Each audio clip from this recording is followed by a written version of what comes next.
Hello guys, Hayes here with another Guild Wars 2 video, and this time we're taking a look at the Guardian profession.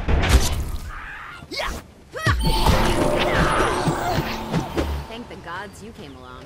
Guardians are devoted fighters who call upon powerful virtues to smite enemies, and as the name would give away, protect allies.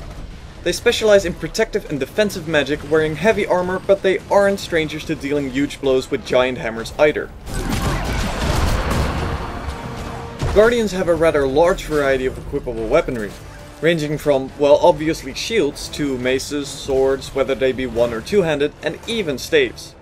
All of these turn the Guardian into a different kind of fighter. With the shield and, say, mace combination, he has a lot of access to defensive and support capabilities, based mostly on small range area of effect shielding. If instead you equip a staff, you suddenly become a ranged force controlling enemies with wards and AoE damage, while still being capable to support allies with defensive spells. In addition to their own weapons, they also have a number of special skills available to them.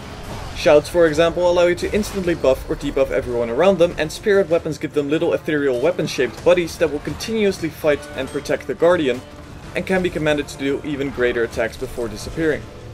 Then there are symbols, which are ground-targeted skills that do things like inflicting damage to enemies entering them, and delivering all sorts of benefits to allies. These symbols persist for a while until they dissipate, giving you a zoning capability as it were, which is even more true in combination with their warding capabilities. Essentially, they place marks on the ground that enemies simply cannot get into, or maybe more importantly, cannot get out of. And if all of that isn't enough for you, they also have so-called virtues. Each virtue provides a passive ongoing benefit to the Guardian, and these virtues come in three flavors.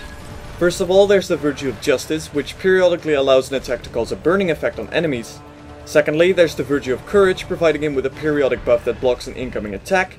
And last but not least, there's the virtue of resolve, giving the Guardian more health regeneration.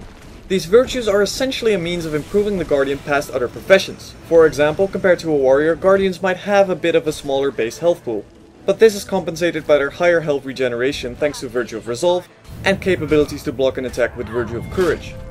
But most importantly, these virtues can be used as an AoE buff to all nearby allies, bestowing the benefits they would normally only give to the Guardian, to everyone around him, including the Guardian. But doing so will put this virtue on a long cooldown, meaning that you, the Guardian, won't get this passive for a while, and therefore timing is crucial when it comes to using these virtues. So if you're quite fond of wearing heavy armor and enjoy protecting your allies, whether it be through shield combat, magical capabilities, or defensive use of a giant two-handed hammer, the Guardian is one of the more immovable objects in Guild Wars 2.